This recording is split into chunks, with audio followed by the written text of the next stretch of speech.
Did you make contact with aliens? Were you taken to another planet, to a mothership? How did they communicate with...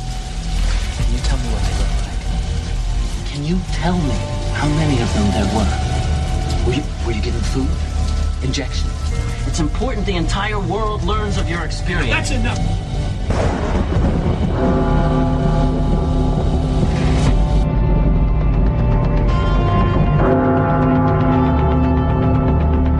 The teachers are alive. They're not books. They are the very living essences of nature itself. Unbelievably powerful supercomputer that's running our reality, and we don't have a clue as to how to operate it. Say in your mind, say to yourself, I am more than my physical body. Because I am more than physical matter, I can perceive that which is greater than the physical world.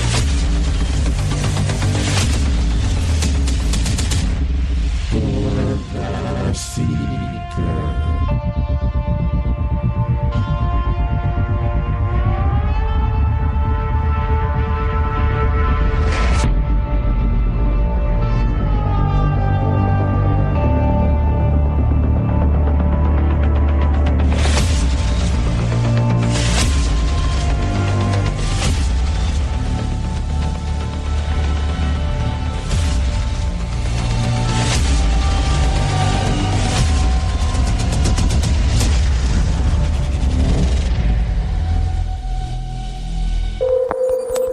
Discovery Houston, 20 seconds to LOS TDRIS. Roger, nice to be in orbit. Broadcasting from the Forest Tower studio in the Mossy Creek bottoms of Cane Creek, Arkansas.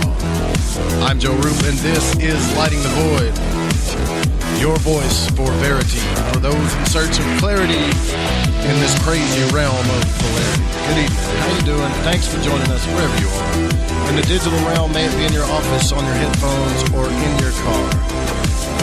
It's a lovely night. It is Tuesday, it's Tuesday, December the 12th, and the night is crisp and cold here in the natural state with a clear, starry sky. A great night for star watching, and the moon is waning on into the midnight and into the early morning hours. Fire up your chakras, sync both hemispheres of your brain together, and shoot your magical beam of light through your third eye tonight with us as we peer into the void between spirituality and science on this wonderful, lovely, cold December night. It's good to be back. Now, this is a live show broadcasting on the Fringe.fm and can be heard on lightingthevoid.com, TalkStream Live, TuneIn, iTunes Radio, Radio Guide FM, Radio Garden, and more by proxy via the Fringe FM. I want to say thanks to all those that have donated to the show in the past. I know a lot of people are asking for your donations. I know it's a tough time. So I'm just letting you know that this is what I do. I do nothing else because I have time for nothing else. Juggling shows, 2 shows on the network, it's a lot of work. So if you find anything of value from the show or the Fringe.fm, go to lightingthevoid.com at the bottom. There's a donate button there. All your donations are much appreciated and used to help keep this thing running. But we love each and every one of you, regardless, because just by listening with your ears, you're helping us. All right, tonight, we pierce the veil of the mystery into religion, dogma, and more. And we're going to go into the mysteries with a man I've wanted to speak with for quite some time, Mr. Jordan Maxwell will be joining us tonight. I hope you're ready. Now, do you guys do yourself a favor? You know that it's the holiday season, right? You know there's a lot of stuff going around. You know you got all kinds of things, inflammation.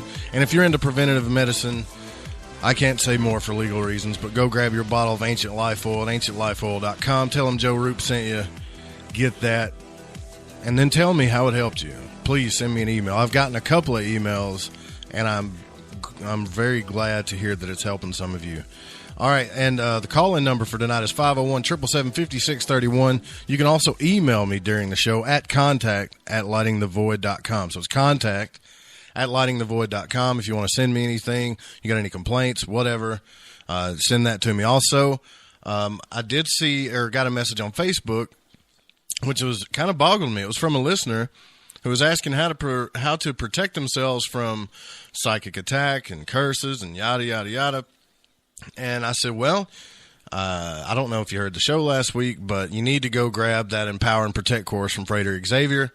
It's right there. It's got all of the best stuff. So if you take everything that's in occult literature about how to protect yourself, narrow it down, put it into a program to help you do this, whether it's from Dion Fortune or whoever you've read it from, the best stuff's in this program, and it's very cheap, and you can grab that as well at lightingthevoid.com/Xavier, or just click the banner on the website. And I don't know if you guys got this yet, but, go and get it. It's the app, the Fringe FM app. It's on Google Play and iTunes. And the reason why I say get it, I know if you're listening on Spreaker or iTunes or wherever you are, some of you are already in Spreaker. Jeff, Catalina, Yeg, David, John, they're in Spreaker in the chat room. But if you, for any reason, if Spreaker goes down, and we've seen that happen, the network it'll still be on the network. So it's good to have that app. And we're also building a chat room for that as well. Maybe not for the app, but for the website. Got to have that, right? And go to the website and sign up for the newsletter. We're going to do a drawing this month for something really special. I don't really know how to present it, but I'll say it's got a value of over about $150. It's well worth it.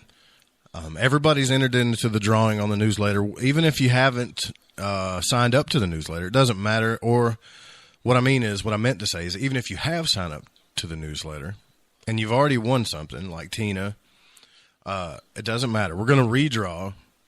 I'll tell you what it is. It's really cool. So when we went to the Ozark Paranormal Conference or UFO Conference, there were speakers there, and the speakers included Grant Cameron, Kathleen Martin, who's going to be on the show tomorrow night, Travis Walton, James Clarkson, Linda Mooten Howell. All of them were there, right? And they did a presentation. They did their presentations. Now, you can get all of that on DVD. Well, I have that DVD, and I'm going to give that away to whoever wins the drawing. And it's a really cool gift. I almost hate to give it away, but I think that you guys deserve it for all you've done for me. It's worth it. All right, so that's what's doing there. Now, don't forget tonight after the program, Spaced Out Radio is on, is live with Dave Scott. If you haven't listened to that program, you really need to. Dave Scott is the new news. He's been around for a couple of years now, but the show's growing a lot, and they're also asking for your donations as well if you can help them so they can get their studio revamped so they can get on terrestrial.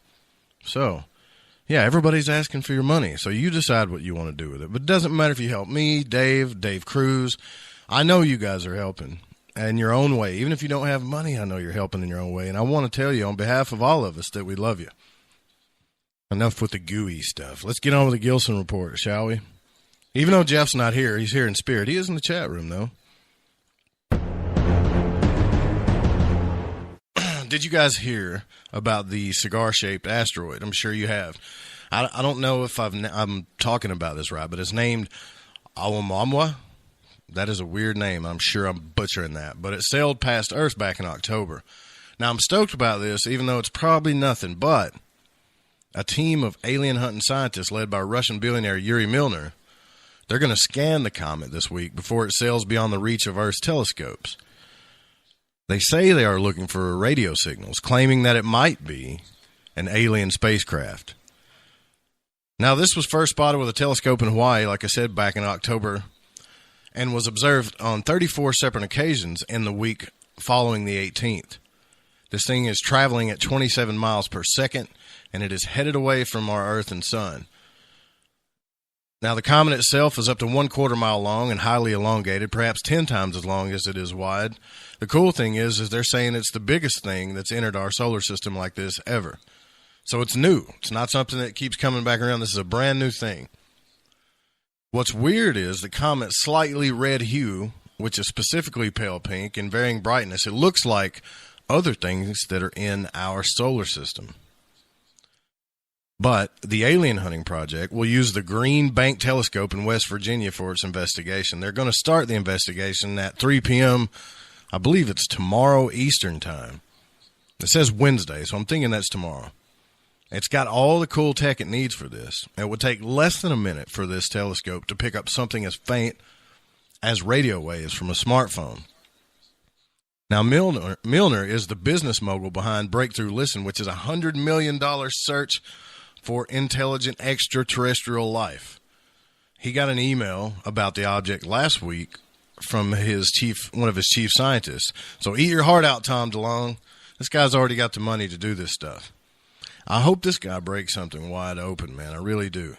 And I hope you do too. I mean, of course you do, right? Now, I agree with Milner, and you should check this out for yourself. If you study this picture, it really does look like something artificially built with a little sprinkle of natural rock for the perfect rocket to send through space and deliver a letter or a signal or whatever you're wanting to send across the galaxy. So just so you know, there are already tons of researchers have speculated that a cigar or needle-shaped craft is perfect for interstellar travel to pass through all the debris and space gases to get its destination. And that is exactly what this thing looks like.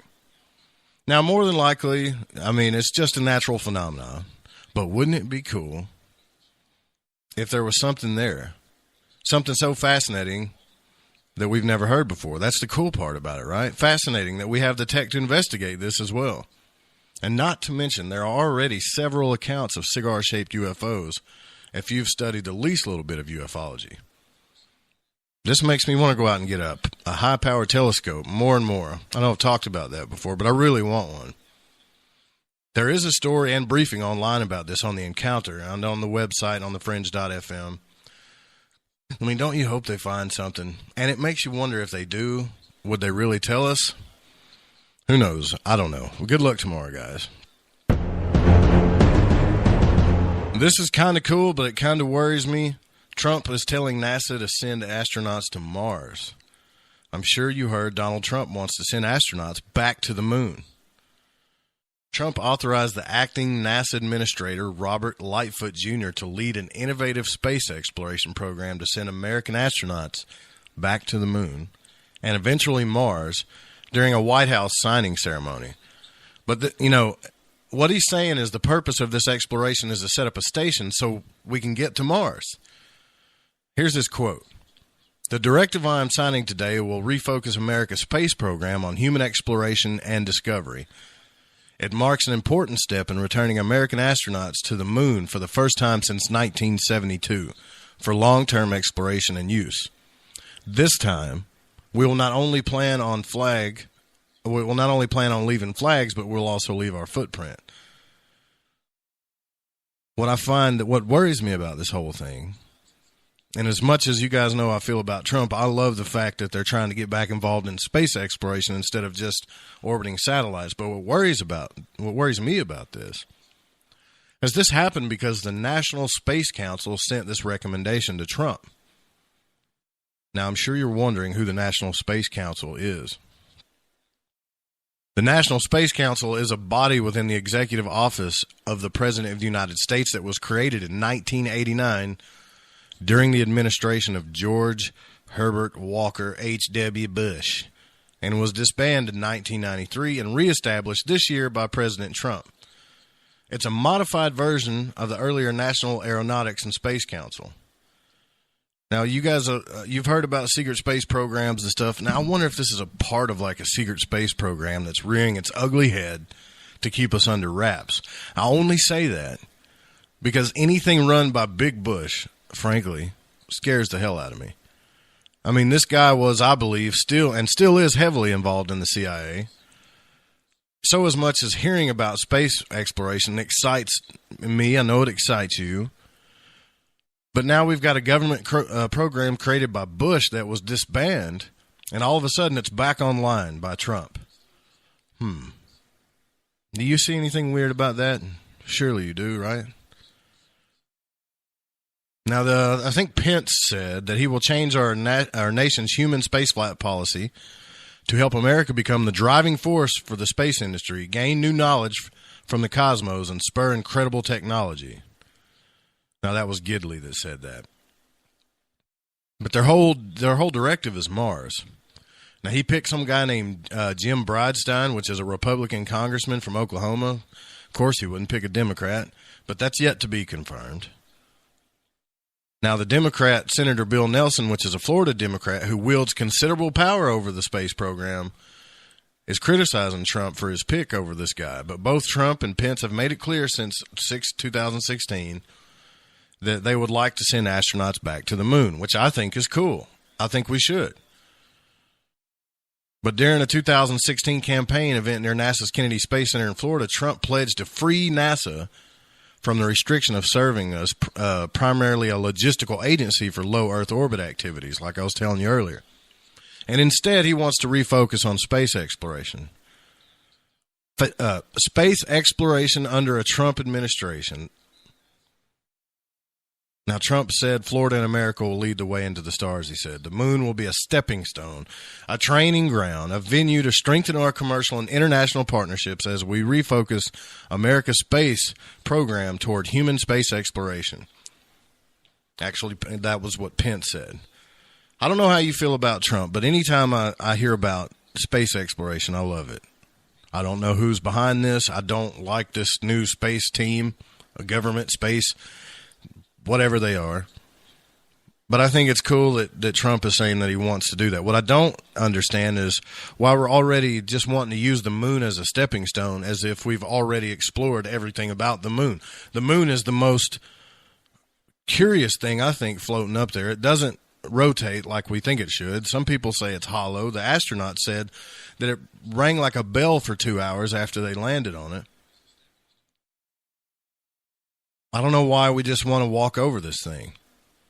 And none of us have seen the dark side of the moon. But this is kind of the first thing that Trump has done that I really think is cool. But I don't think he needs to get some special government agency involved that was created by big Herbert Bush. And anything that begins with the word national and ends with the word council and was spawned by Herbert Walker Bush should scare the hell out of you. I mean, here's another one for you, the Council for National Policy. I want you to think about having those greedy raisins running your space exploration. Either way, I mean, it's cool. We're looking into space exploration instead of just working on orbiting satellites and stuff. But the biggest thing I heard the flat earthers say this week was, if there's 20,000 satellites orbiting the Earth, how come every time NASA takes a picture from a satellite or whatever, you don't see any satellites? That's their biggest argument, I believe, this week. Flat earthers are abound. But I would rather flat earthers run the space program than anything created by Big Bush.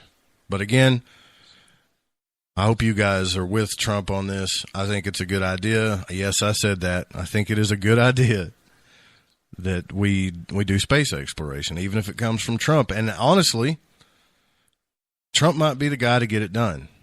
He really might be. Yeah, I know what you're thinking. Roop is saying that Joe Roop is saying anything good about Trump. You know, he may just be signing a paper. Who knows? I don't know. All right, when we come back, author, speaker, and esoteric researcher Jordan Maxwell joins us. Monumental for the show here, guys. Stick around.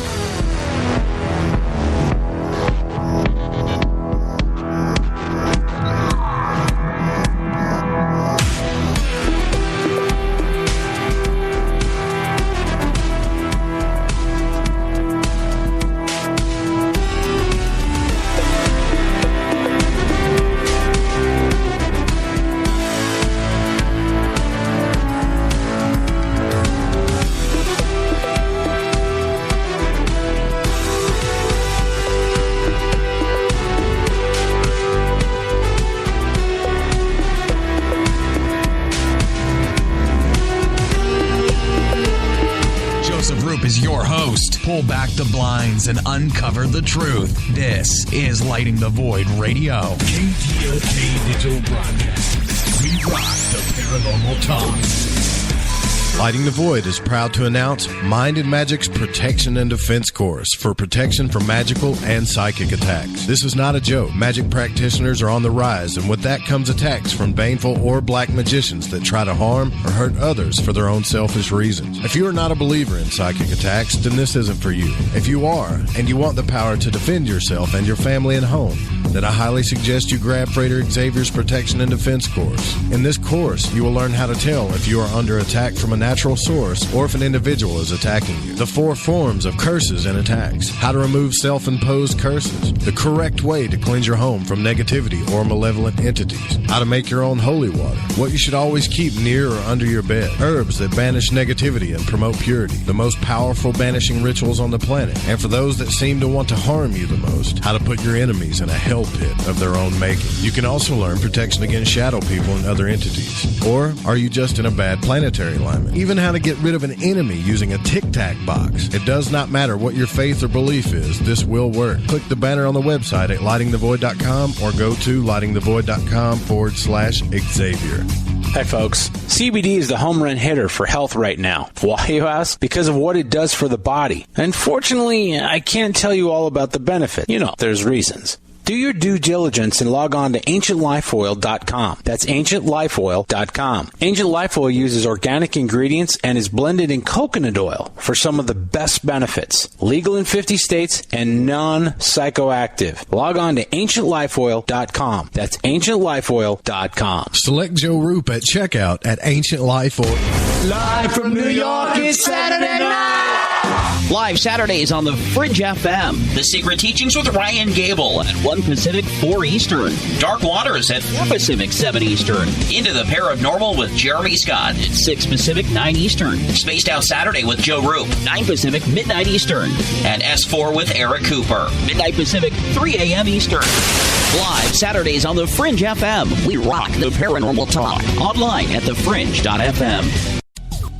Hey, Fringe FM listeners. Did you know that when you're on the road with limited data or no Wi-Fi available, you can still listen to every minute of the Fringe FM by calling 701-719-3971. No smartphone app or internet needed. Saves your data plan and no extra cost if you have unlimited minutes. Call 701-719-3971. That's 701-719-3971. Listen to the Fringe FM on any phone, anytime, anywhere. You're listening to Lighting the Void Radio with Joseph Roop. Stay up to date right now, lightingthevoid.com. Hi, this is Ryan Gable, host of the Secret Teachings radio show. If you are interested in ancient knowledge and hidden mysteries, as well as a unique and balanced perspective on conspiracies, symbols, and the occult, then join me every Saturday, Sunday, and Wednesday at 1 p.m. Pacific Standard Time, 4 p.m. Eastern, right here on The Fringe. Come own the night with us. Hi there, this is Dave Scott, host of Spaced Out Radio.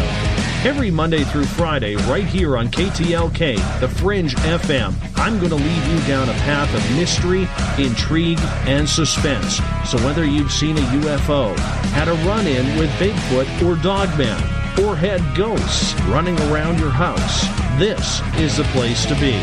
Spaced Out Radio, right here on KTLK. This is Lighting the Void Radio with your host, Joseph Roop. It's the show about truth-seeking and freeing the spirit, shattering your limited beliefs, revealing hidden truths, and much, much more.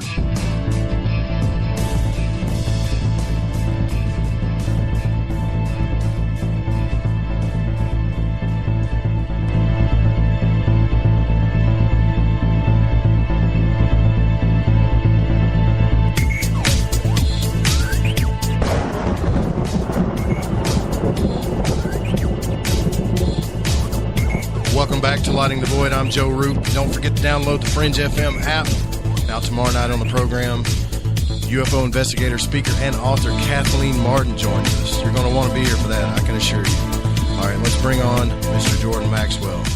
Now, Jordan Maxwell continues as a preeminent researcher and independent scholar in the field of occult and religious philosophy. His interest in these subjects began as far back as 1959. He served for 3.5 years as the religion editor of Truth Seeker magazine, America's oldest free thought journal since 1873. Now, his work exploring the hidden foundations of Western religions and secret societies created enthusiastic responses from audiences around the world.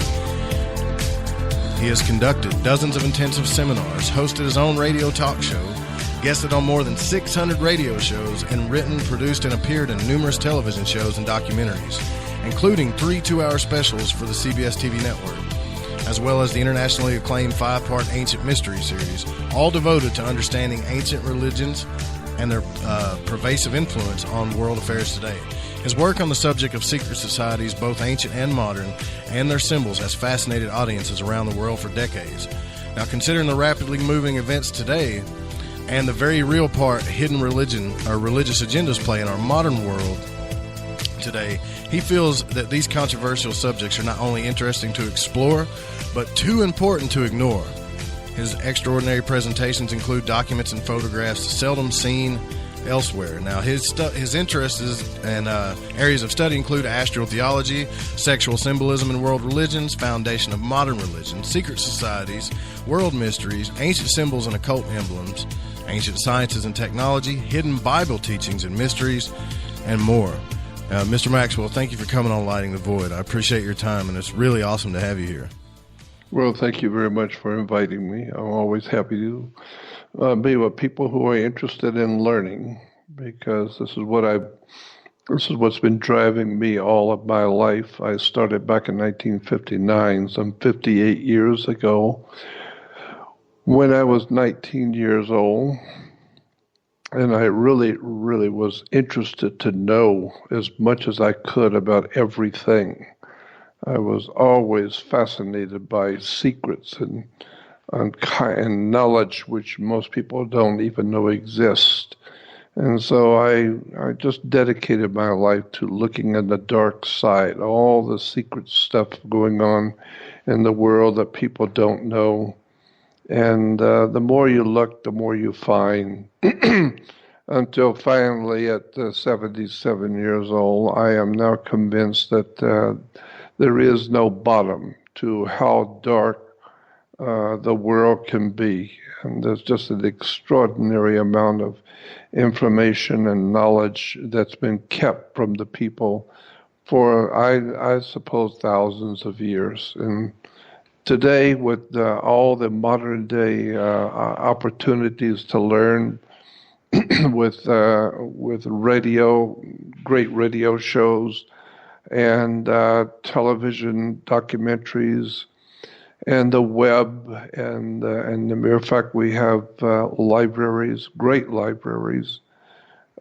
People today are more ill-informed with all of this extraordinary knowledge that's available to the world of mankind. People are more misinformed and disinformed than ever before. So it doesn't have to do with a person's intelligence. It has to do with their willingness to take the time to ask questions and look for answers. Most people don't feel they have time to waste looking at dark subjects and all the mysterious things which are going on in the world today. So they don't know. They have no idea what's happening. And it's because of their own laziness or lazy mental habits, or they're too busy trying to raise a family and stay afloat, so that they just don't have time to spend researching all the darkness of this world. But I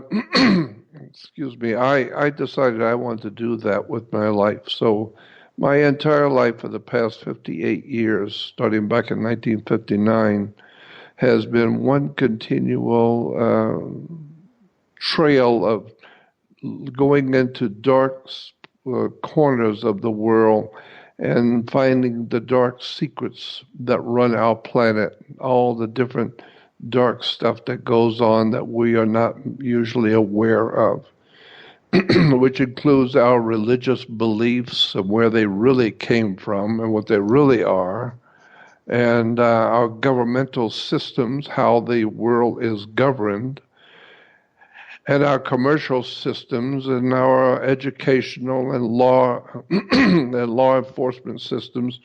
It's just an extraordinary world we live in. And so that's what I do. That's what I'm interested in. And so I don't know where we could go from here. It's up to you where you would like to go, but I'm fascinated with the whole world. Well, I got to say, first off and foremost, that there are a lot of people today, more now than ever, looking into the truth for themselves. And you were doing this back when it wasn't cool. You know what I mean? Like, you've been doing this back when it wasn't a fad. There wasn't this many seekers, which I'm glad there's so many now. Yeah. And you've been through a lot of struggles. And I got to say, you're an inspiration for a lot of people. Well, I appreciate it. I just, I don't think very much of myself because I know I'm just an ordinary man. But I prefer to say that I'm just an ordinary man pursuing extraordinary knowledge, because for the past 58 years, that's what I've been doing, day in and day out, is looking into the secret societies and secret orders and religious cults and where power comes from, the political power, monetary power, banking, international law, just a general looking into how the whole world works. And as I said, the more you look into, the more you will find, and the more you're not going to believe, the deeper you go. So, do you find that Ecclesiastes? Take that anywhere. Say it again. Well, do you find that Ecclesiastes was true in the Bible when it says that the more you know, the more sorrow you discover? Yeah, the worse you are. Yes, yes. There's no doubt in my mind that the more you know, the worse you will feel, the worse you're going to be. And that's why it is. There's an old saying that ignorance is bliss. Bliss means happiness, just delightful happiness in life. Well, in order to be delightfully happy with your life, you have to be ignorant, ill-informed, unread, and just downright ignorant. Then you can sit and drink beer and watch television and play all the video games and go to all the ball games and just enjoy your life and never realize anything that's dark that's going on. And the reason why is because you're not just ignorant, you don't want to know. And that's the biggest problem of all, is that most people are not interested to know. They don't want to know. They want to just be happy and drink their beer and go to the movies and watch the ball games and live their life and have fun and buy the fast cars and live the best they can. And they're not interested to know what is really going on the earth today. And that's unfortunate, because the price good men pay for non-involvement in world affairs is to be ruled by evil men.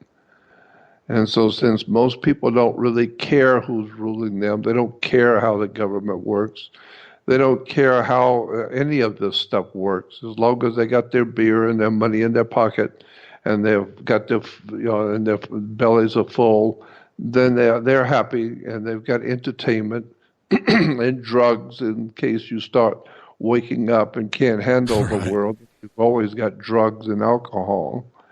And so that's, I've always known that's where the world is heading.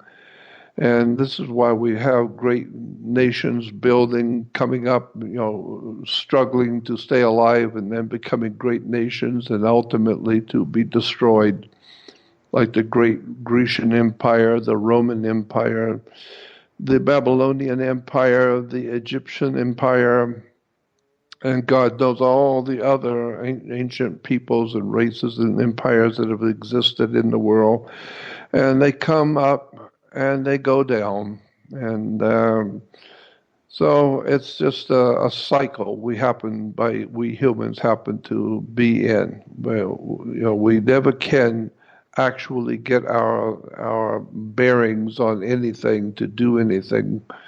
A lot of people, there's a lot of good people in the world that are doing magnificent things, but the general public doesn't care. And that's too bad, because you get the kind of government you ask for. You get the kind of government you deserve. Right.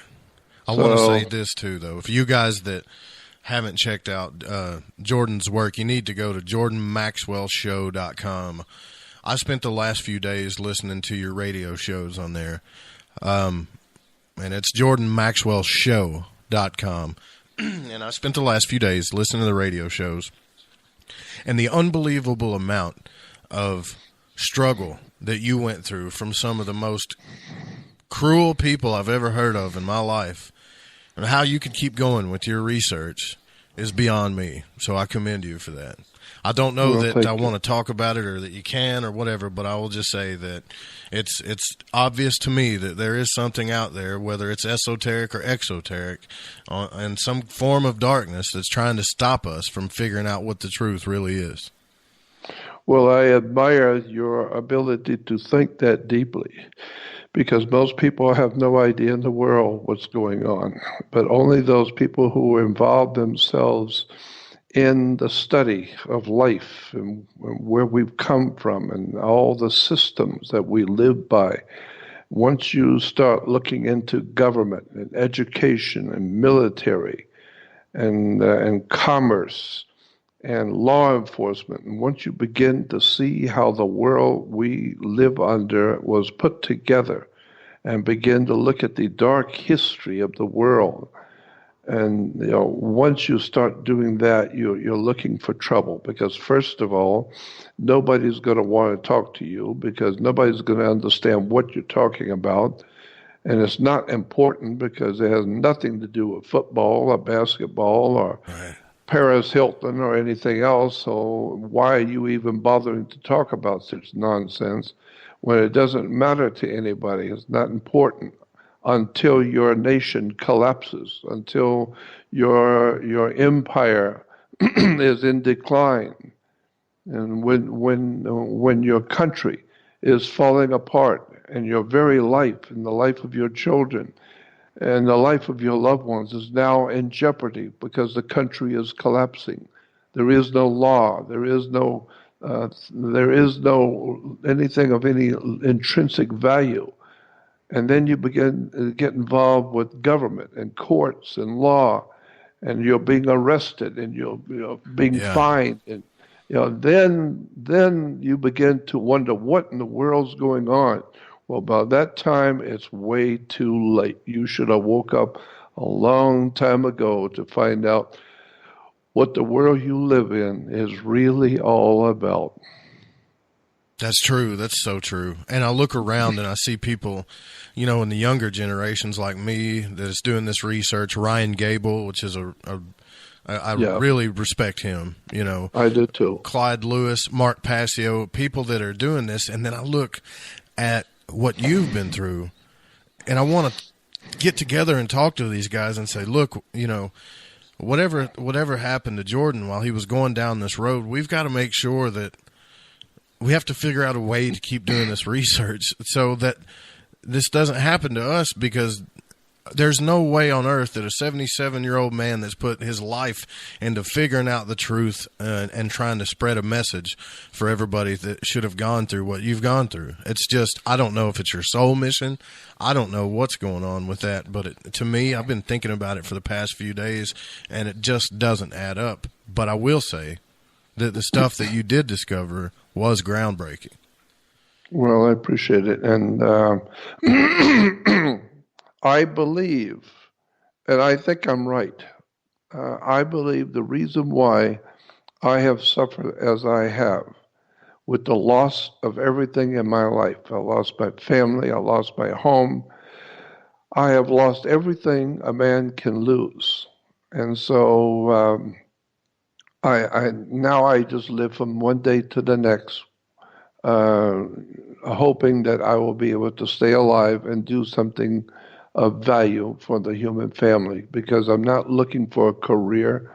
I'm not looking to be wealthy and popular.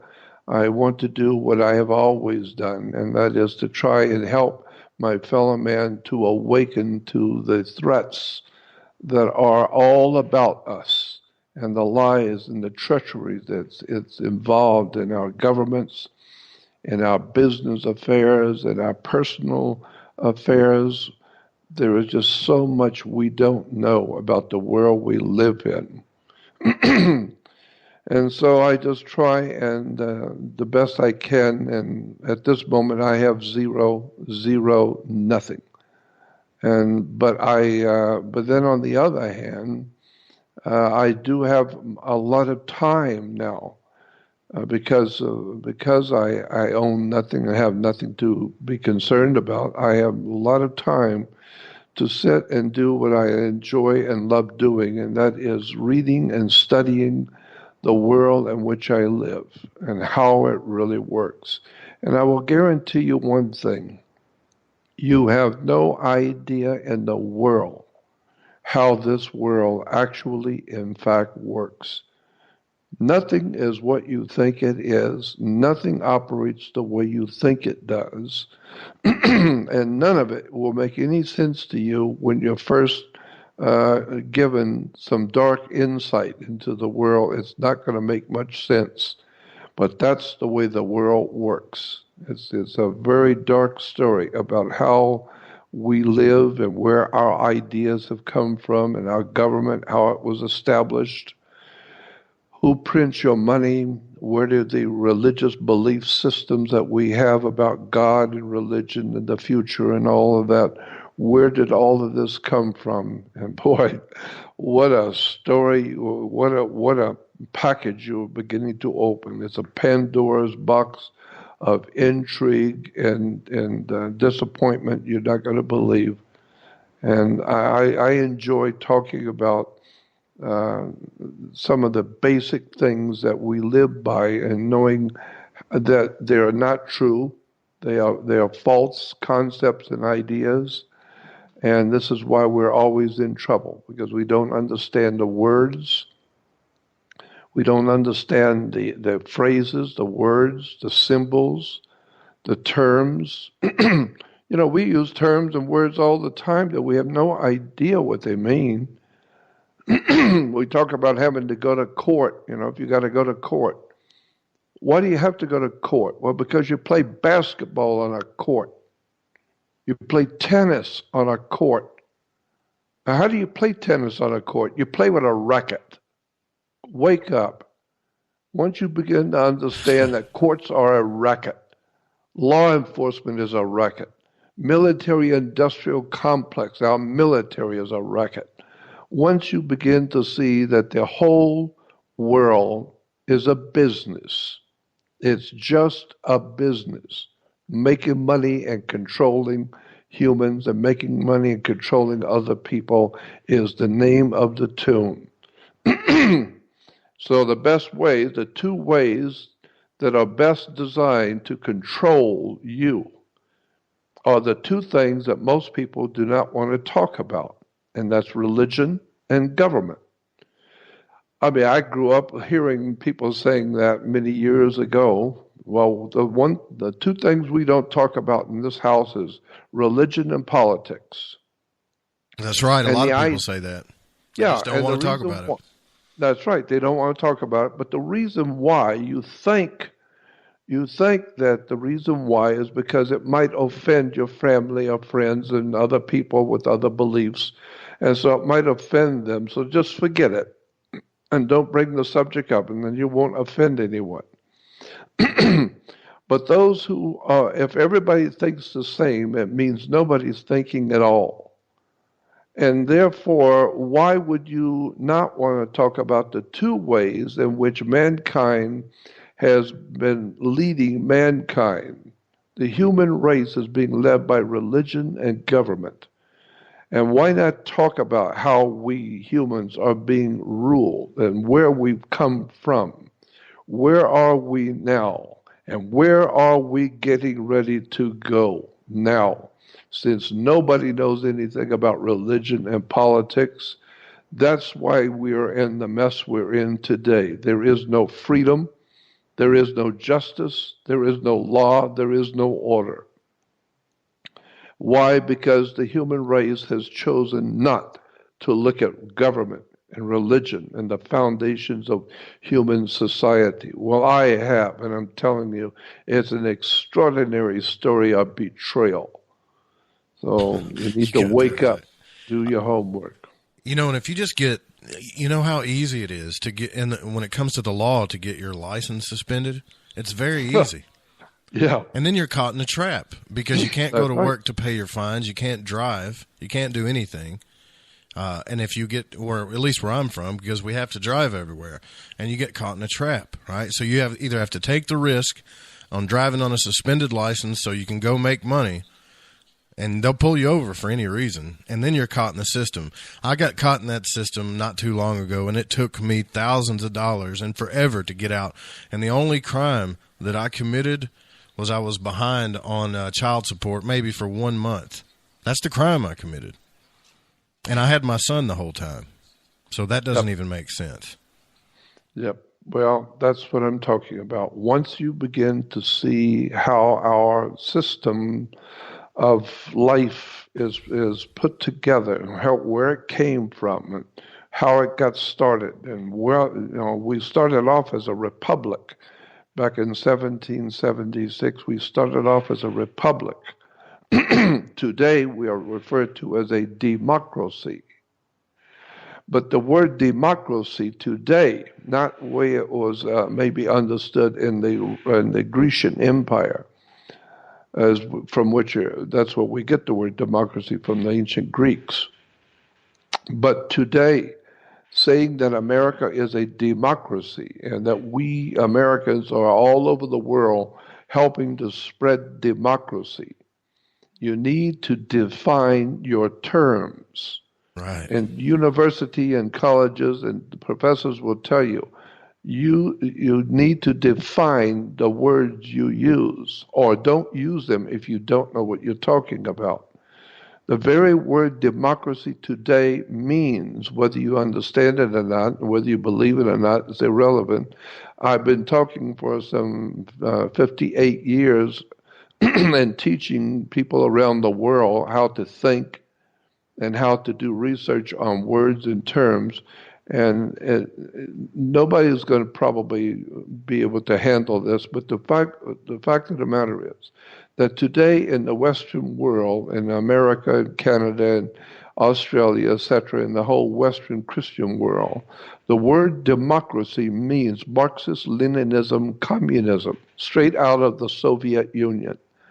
All communist countries today, and if you go back to the 40s and the beginning of the Soviet Union, and then with the coming of communism to China, and then to Cuba, and to all the other communist countries that the Soviet Union was operating in, you will find that all of those countries, all are officially recognized in encyclopedias as democracies.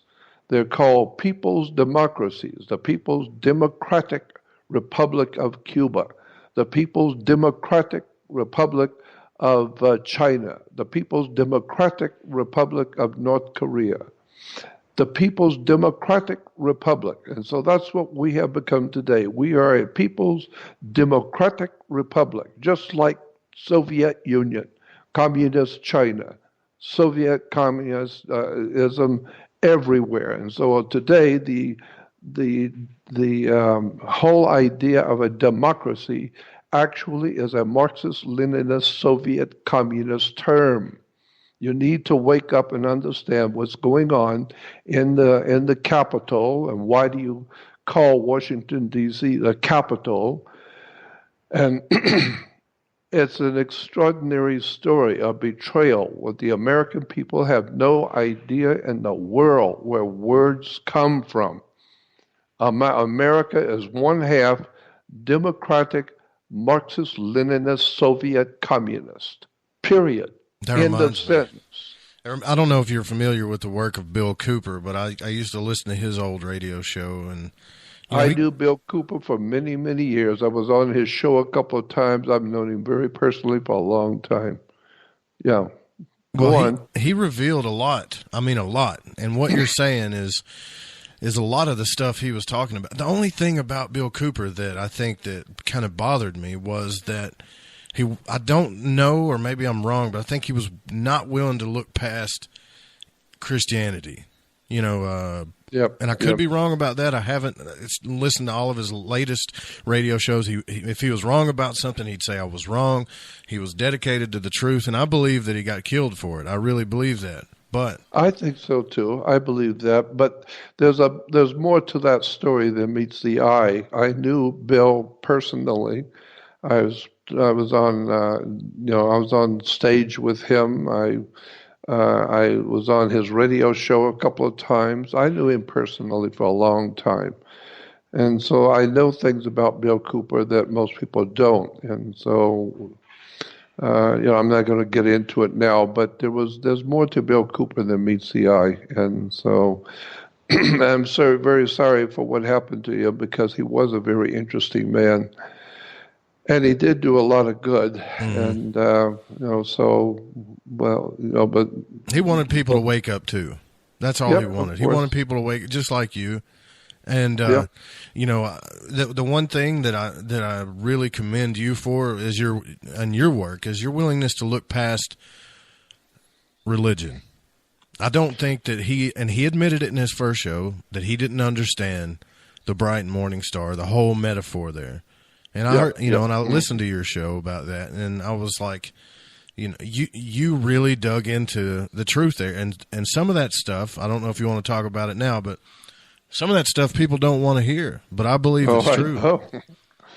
Well, I mean, remember, that's what the story of the Bible. Jesus said, what they have done to me, they will do to you. They had not listened to me, so what makes you think they're going to listen to you? For what the slave is no greater than the master. What they have done to me, they will do to you. So that's the bottom line, is that there's a war going on between truth and light and darkness. That's a fact. And if you guys need to check that out, the show, because you guys know how I talk about that, how both Jesus and Lucifer called themselves the bright and morning star in the Bible. But Jesus is Lucifer. That's the whole point. And I mean, I didn't know if you wanted to get into that or not. But yeah, we could do that. That's very, very important, I think. Yeah, I would love to talk about that. Okay. Yeah. Go ahead. Because it has to do with the new age. Christians are always bad-mouthing Lucifer, thinking that's the devil. And they misunderstand and don't do their homework, and they're not really interested in theology. Excuse me. But, theology is a very important subject. But most people have no idea in the world about theology and the religions of the world, where they've come from and what the words mean, what the symbols mean. But they talk about Lucifer being the devil. Well, according to all the biblical, if you go to a biblical or a Christian seminary library, or go to a Christian bookstore and look at all of the dictionaries and encyclopedias and all the reference works on Christianity, look up the word Lucifer. Do something you've never done before. Do something really interesting you've never done before. Go read a book. Try and educate yourself about what you're thinking, what you're talking about before you open your mouth. Because the Bible even says it is better to keep your mouth shut and be thought a fool than to open your mouth and prove it. So I am suggesting that you need to know what these words mean. Jesus is Lucifer. I don't care what you think about that. That's what the name of the tune is. If you go to the Bible reference work and look up Lucifer, you will find that I'm right. Jesus said, I am Lucifer. So that's a whole subject we can get into if you want. Well, it's always boggled me because I grew up a Christian. and it was one of the first questions that I asked my father. I said that, people refer to Lucifer as the bright and morning star, the light bringer. How is this a bad thing? And my father would explain to me who Lucifer was, the fallen angel, or he's the same as Satan. And I would read the text and I'd be like, I don't think that's what it's saying here. And then you read in Revelations, Jesus calls himself the bright and morning star. And you're right. When you look up the word Lucifer, that's what it is. So that's exactly right. I don't know, and I haven't found a text. I've read the Bible. I've looked into the Apocrypha. I've looked into the only thing that I've ever found out about Lucifer after reading all this stuff is that, it's, how hath thou fallen? That's it, that he fell. Yeah. That's it. That's all I've ever found. Yes, but now you need to understand when that's in Isaiah 14:12 through 14. Okay, but that was not talking about the devil. All reference works on the earth that deal with Christianity would tell you Isaiah 14:12 through 14 was dealing with the king of Babylon, with an earthly king, in which the Bible pictured him as being a big star. He wanted to be the big star, a big movie star, a big important man to run his whole country. And so he wanted to be a star.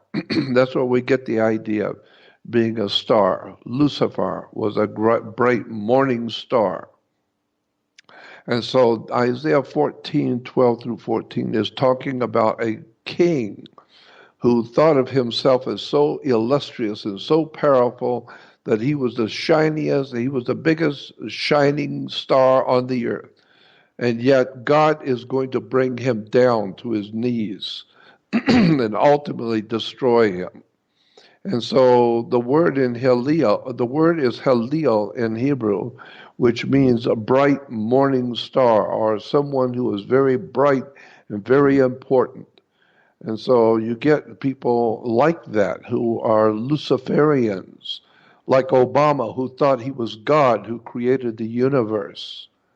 Like all these politicians who think that they're profoundly wise and brilliant and powerful, and then find out that they're knocked down by sexual stuff they're into. Mm-hmm. They lose their home, they lose their family, they lose everything, and wake up one day and find out you're not, for being so great, you weren't that great. And so Lucifer originally, if you want to go back to the first, and that's the way you should do all your research, is go back to the beginning. The very first time the word Lucifer, what it meant was the planet Venus. Venus was called by the ancient Romans Lucifer, and by the ancient Greeks they called it the bright morning star. It goes back to ancient Egypt. Venus was the bright morning star because in the ancient Egyptian system of religion, in the mornings, early mornings, 4 o'clock to 4:30, the priests in Egypt would go out and on their knees. They would be on their knees and they would be looking eastward. And in the east, every morning, a bright morning star would rise. We call it Venus. But Venus was not the light of the world. It didn't light the whole world. But Venus announced the coming of the great light who would light the world. So Venus announced the coming every morning of the coming of the sun. And the idea was that the sun was the light of the world. And that's why Jesus is called God's Son. He's the light of the world. Of course the sun is the light of the world. What else lights our world if it's not the sun? Right. But whose sun? Now, who owns the sun? Well, nobody owns the sun but God. Okay, so it's God's Son. And God's Son is the light of the world. And Venus announces his coming. Gotcha. So Venus was the light bringer. He's not the light, but he's bringing the light. I want to talk about a little bit about this, and as we move on, we're already halfway through the show, guys. We're here with Jordan Maxwell. This is Lighting the Void. I'm your host, Joe Root. Please don't go anywhere. We'll be right back.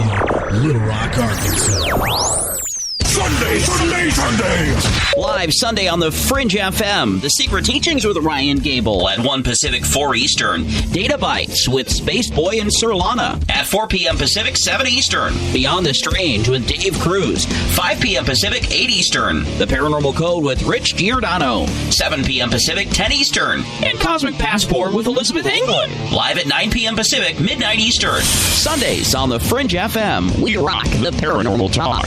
Online at thefringe.fm. Hi, it's Jeremy Scott, and I'm the program director for the network you're listening to right now. We are the Fringe FM. You've probably noticed some changes around here lately, but what we really want is to hear from you. If you like it, hate it, or you want some more, let us know. Email talkback@thefringe.fm. Leave us your thoughts by calling 501-777-5631 or message our Facebook page at The Fringe FM. This is the new Fringe FM. We rock the paranormal talk. The Fringe FM presents proud sponsor, Ancient Life Oil. The real oil. CBD is truly ancient life oil from the source. Here's some exciting news. This oil has no psychoactive effects, and it's legal in 50 states. I take it myself, and it's truly changing my life in phenomenal ways. Insomnia? Not a problem for me.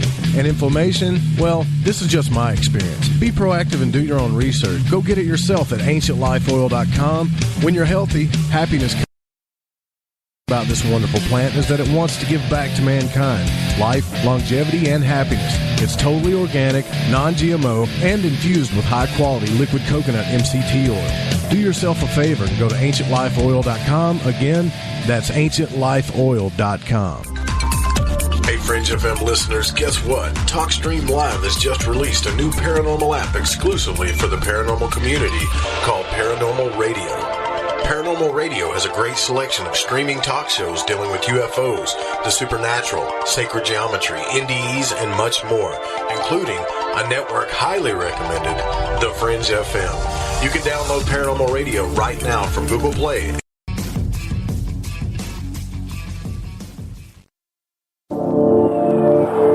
Oh, you know what I like about me? This is Rich Giordano, host of The Paranormal Code. No, I'm serious. The show's on twice a week now, Sunday and Thursday, on thefringe.fm and Spreaker, 10 p.m. Eastern, 7 Pacific. Yeah, it's 2 hours. It's live. And I do a show like you've never heard before. So you're going to come here, you're going to get your information, you're going to be entertained. But you're also going to hear the truth like, you know, you won't forget. Like you've never heard before. And for those of you who've been following, thank you. Thank you for talking me into this extra night. Now I'm on twice. Great. Hey, good for you, right? The Paranormal Code. This means something.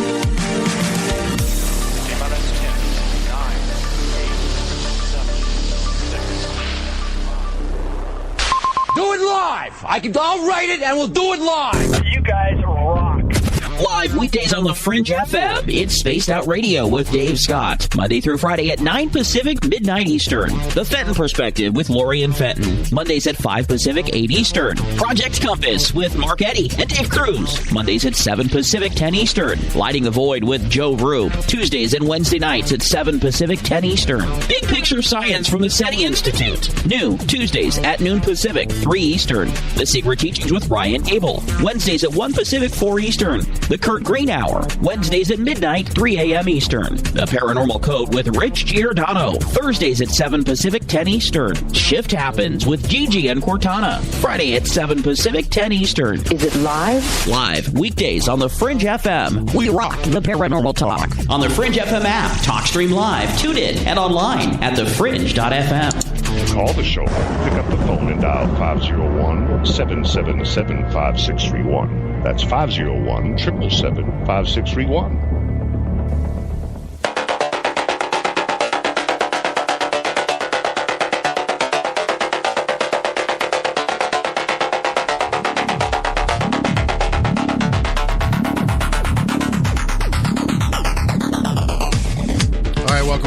This is Lighting the Void. I'm your host, Joe Roop, and we're here with Jordan Maxwell, host of the Jordan Maxwell Show at jordanmaxwellshow.com.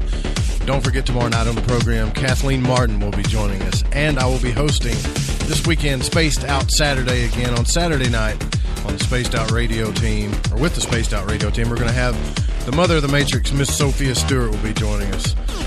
Now, as we left the break, we were talking about the correspondence, or I guess the relation between Jesus and Lucifer.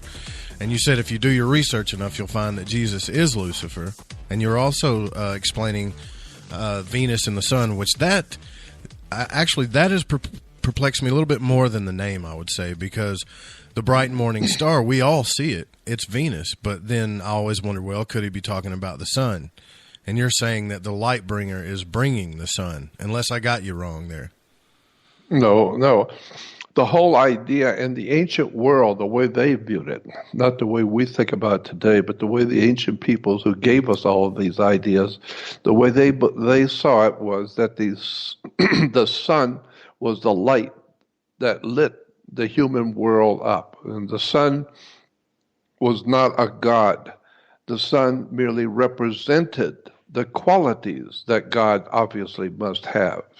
So because the sun is filled with light, it's brilliant, it's intellectual and superior enlightenment. So that's what God is. He's very enlightened and very intelligent, filled with light. The sun also grows keeps us warm and grows our food, and we enjoy the sunlight because our bodies need the sun. And so the sun represented all of the wonderful qualities that obviously God must have. He keeps us alive. He keeps us warm and protected. He provides light so we don't stumble around in the dark forever. And he grows our food for us. And so the idea was that energy was life. I mean, we know that if you got a battery and it runs out of energy, you say it's a dead battery. Sure. And if you're totally exhausted, you flop on the bed and you say, "I'm just dead, tired," meaning you have no energy. All right. So the ancient Egyptians said that the sun was pure energy. They knew that it's pure energy. But the problem is it's giving its energy away. And so since the sun was giving its energy away, energy is life, he's giving his life so that you might live. Because if the energy from the sun didn't give you its energy, your food wouldn't grow. Your planet would be frozen. Fascinating. And you wouldn't even be here. So therefore, it didn't. The sun doesn't belong to anybody on the earth. It obviously belongs to heaven, or it belongs to God, so to speak. So therefore, it's God's son, and he's the light of the world, and he is giving his life so that you might live. I got to say, Jordan, that feels true to me. It really does, because scientifically, esoterically, exoterically, scientifically, spiritually, everything you just said is true. It's true. The sun is giving his life so that you might live, because the Egyptians said if the sun kept its energy, then it would last forever. It would be forever and ever. But he's not going to last forever and ever. Why? Because he's sharing his light, his warmth, and his caring for the whole universe. He's for the whole solar system. So he's sharing his light and love for you, and there's only one Son. Thank God, there's only one. Right. And so, therefore, it's the only begotten Son of God. This is the only one God gave us, is this Son. So it's the only begotten one. We don't have 10 of them. And so you begin to see how the Son was a metaphor for Jesus, and how the word Jesus is actually from the Son. It was iousis in Greek. Iousis is I-E-S-U-S or I-E-O-U-S, iousis. And then when it comes to the Latin, it becomes iousis, I-E-S-U-S, and I's are interchangeables with J. J and I are the same letter. Right, yeah. And so instead of iousis, it becomes J-esis. And so Jesus is actually the Son, God's Son, the light of the world, who has given his life so that you might live.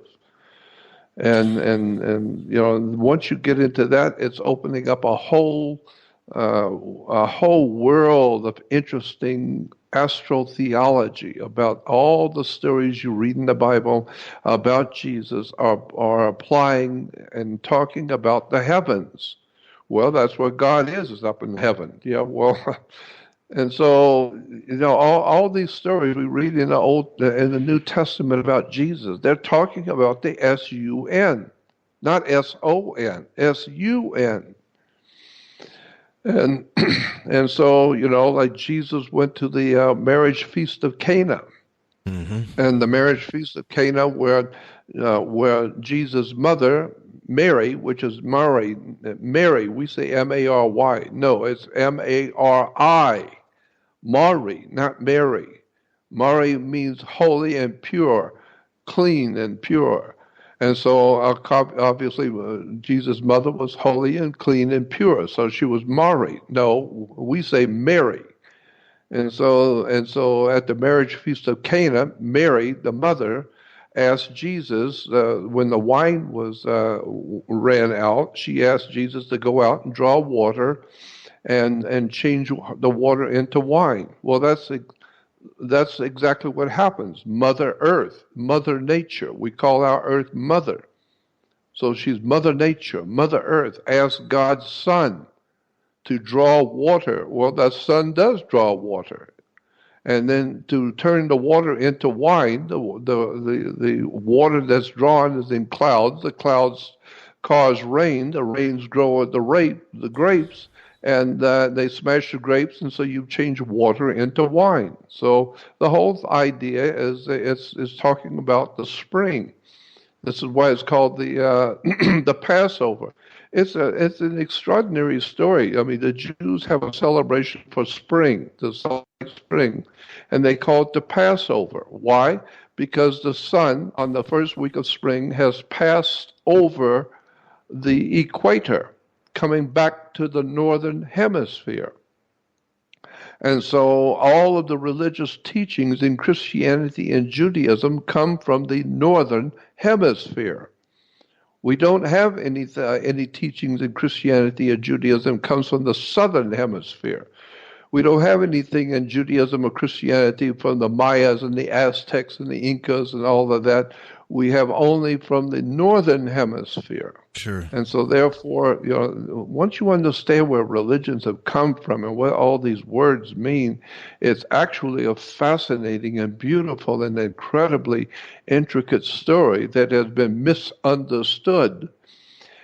And that's why today there is so much violence and ill feelings and violence and wars going on, because nobody in Judaism understands where Judaism came from. Zero, nobody. And the few people that do, the few professors in Israel that do know where the teachings of Israel of Judaism have come from, they're not talking about it. Why? And nobody seems to understand where the teachings of Christianity have come from. And if you do know, you better keep your mouth shut, because you're going to lose everything if you don't. And so I'm just amazed at how much we don't know. It's an extraordinary story when you start breaking down the religious belief systems in Judaism. in Christianity and in Islam and where they come from and what they actually mean. I mean, the Jews will tell you God's name is so important and so holy that you cannot use his name. You can only represent it with 4 letters, which is which is yes, exactly. And so it's 4 Hebrew letters. It's called tetragrammaton. Mm-hmm. The tetragrammaton, well, tetra means 4, gramma means letter, and so that's what it is. 4 letters, tetragramma. Aton, A-T-O-N, was the sun god. The sun in Egypt was called the Aton. So it's the tetragramma, the 4 letters for the sun, tetragrammaton. And so the worship in Judaism has been an amalgamation of 3 basic concepts in the ancient world. The sun, the stars, and the moon. So Judaism was a moon cult. Thousands of years ago, Judaism was a moon cult. They worshiped the moon. Where can I find literature about that? That's the one thing I found a lot of stuff about the Christian background. You know, it goes all the way back to Egypt and even further than that with the story of Horus and Osiris. And that's right. But exactly. The Judaism is one of the oldest religions we have, and I've been trying to figure it out where it came from. You know. Well, it came from originally, Judaism goes back into the ancient world, but not Judaism as we know it today. Judaism as we know it today is not a BC religion. It's not BC religion at all. The Judaism we know today came to us in the AD. Within the last 1,000 years, it has nothing to do because there was no. I'm just telling you what the facts of the matter are that's in reference books. The Judaism or the Israel, I should say, Israel. We're told was ancient Israel. In the ancient world, there was a place called Israel. Well, an actual point of fact, there was no ancient Israel ever existed. Period. End of sentence. Israel never existed. There was no ancient Israel. And today, finally, there's a lot of professors and theological thinkers in Israel who are writing books and giving lectures. You could go on the web and listen to these Israeli professors and teachers talking about the fact that ancient Israel never existed. Period. All of those ancient stories about ancient Israel and King David, there was no King David. Yeah, the whole idea said the same thing. The whole idea of King David was connected to the word Druid, King Druid, D-R-U-I-D, not D-A-V-I-D. King Druid, not King David. And so once you understand that Judaism is basically a moon religion based on the worship of the moon, and therefore the moon god was called Yahweh, Y-H-W-H, Yahweh, and the moon god in Arabia was called Allah. So Allah is Yahweh, Yahweh is Allah. And they're both worshipers of the moon. Wow. Yeah. So I'm thinking of Kabbalah here. I'm starting to think about that. I didn't mean to cut you off, but it's all right. A lot of this stuff's starting to make sense to me. Yeah, well, listen, when the kids went out, not too many years ago, there was a fad where kids would drive by, they would stick their behinds out the window, and they would call it, and they would say they were mooning you. Right. Okay, why? It's because Moses asked God in Genesis if God would let him see him.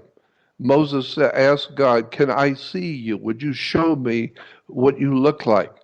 And the Bible says in Genesis that God said to Moses, no man can see me and live. But since you have been so faithful and such dedicated faithful to me, I'll show you my butt. How's that? I'll bend over and show you my behind. And but I'm not going to show you my face because you're not important enough to see my face. And so Moses goes behind a rock, and God says, "Are you ready?" And he pulls his pants down and shows him his butt. That's in the Bible. And read where Moses saw God. He saw his behind.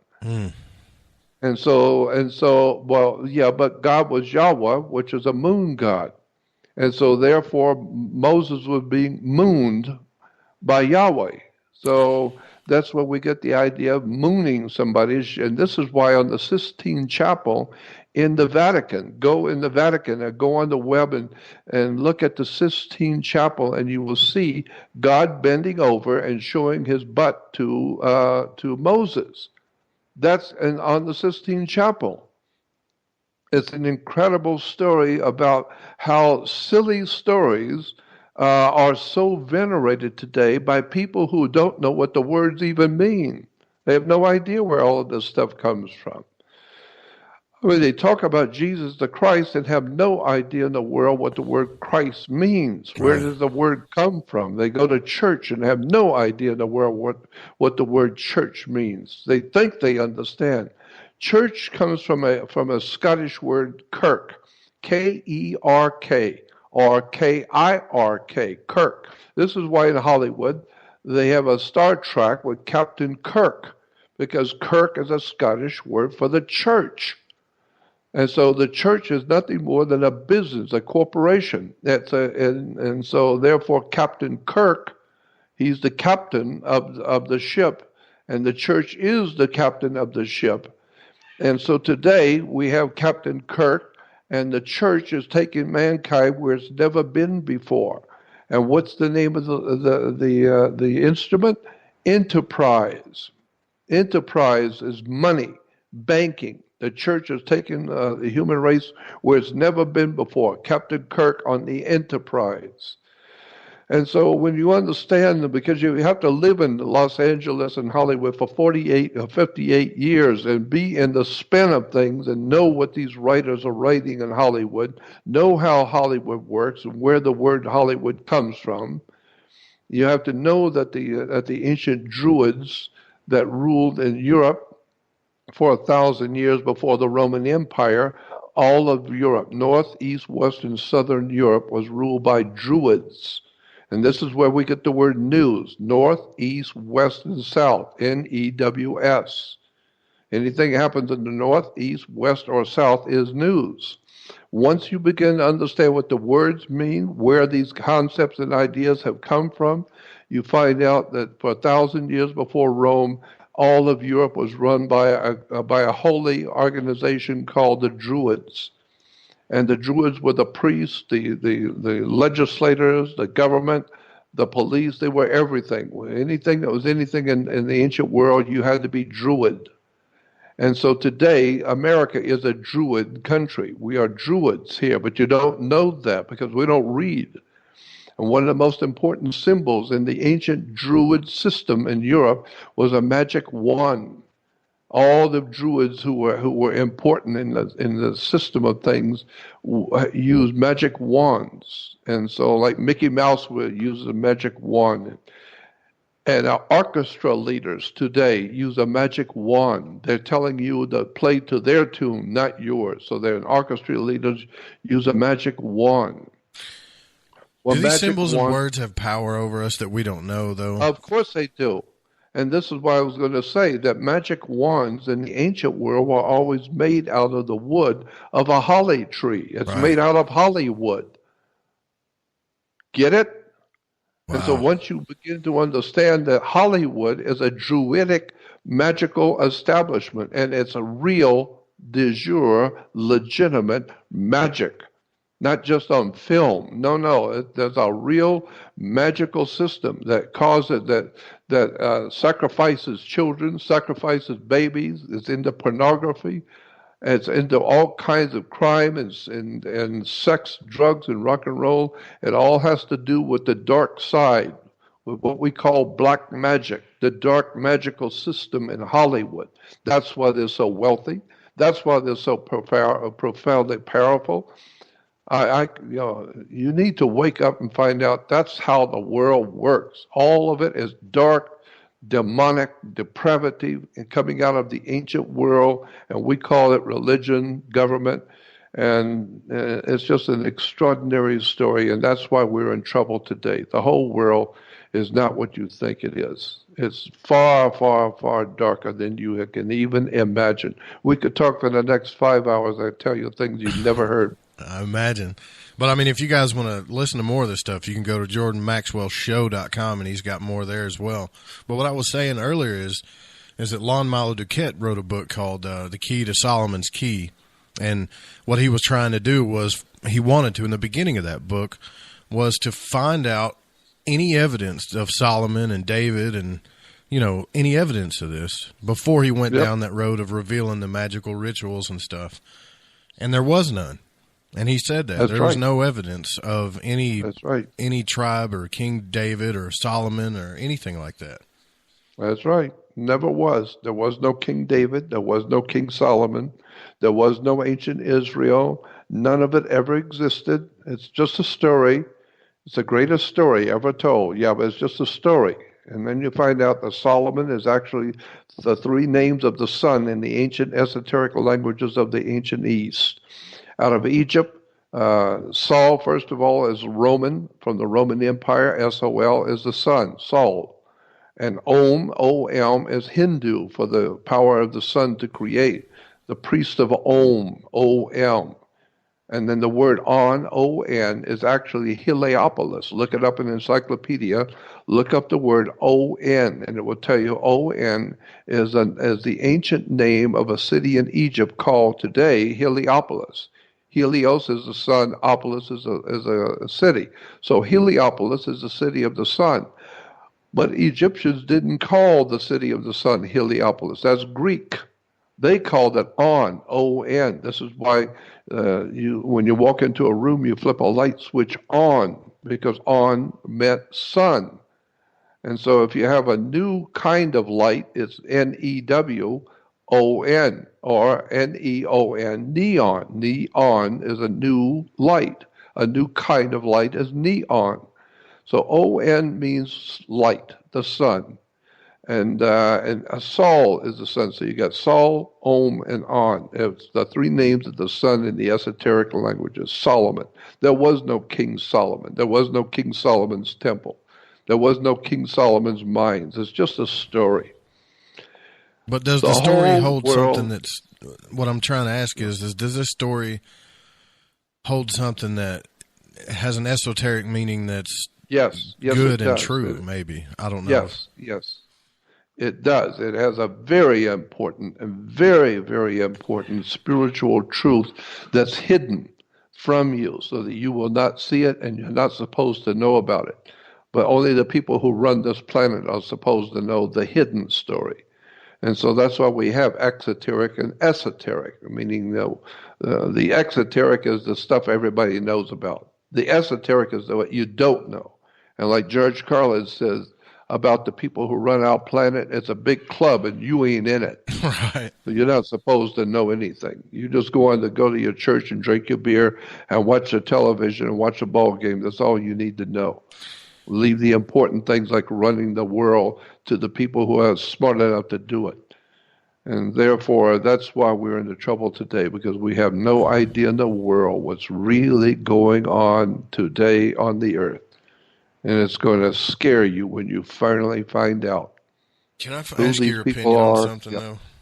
I mean, and you just give it to me straight here, but when I study the mysteries, whether it's Freemasonry, Rosicrucianism, even the Golden Dawn, it seems like they're wanting to reveal this stuff and empower a person. However, I get the only feedback I ever get is that these societies are evil, and yet all of the information that you're talking about is revealed in these studies and texts and secret societies and stuff. So are they good? Are they bad? Have they been infiltrated? Are they running the world? It's confusing to some, and I know it's confusing to me.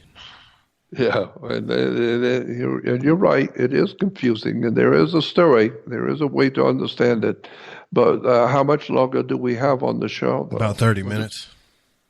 30 minutes? That's it. Oh, okay. Well, I mean, we could talk about it for a little bit if you wish. Yeah, I mean, because I've learned, to be honest with you, I've learned a lot of the stuff that I know, and that's helped my life in prayer and study and ritual and meditation through esoteric teachings, from even teachings that came out of these societies, and yet they seem to be one evil. of the greatest, I don't know. One of the greatest teachers that ever lived. And I've been on the earth for 77 years, and I've looked at all of it, and I've heard it all, and I've traveled all over the world and heard them all. But one of the greatest teachers that ever lived was a dear friend of mine. His name was Manly P. Hall. Right. And Manly P. Hall was a dear friend of mine. And when he passed away, I got a phone call from his university, president of the university from Manly Hall's university. And he told me, Mr. Hall expressly left you something in his will. And if you want to come to the university and pick it up. And I asked him, what is it? What did he do? What did he leave me? And he said, I'm not going to tell you. You just come and pick it up. And when I got there, Manly P. Hall had left me in his will, and had left it to me, all of his journals, from the very first journal he ever wrote, all of his research journals. He left it all to me. And it was shocking to me. I was absolutely shocked to know that all of the research that he had been doing in his life, starting back in 1936 to the day he died, he left it all to me.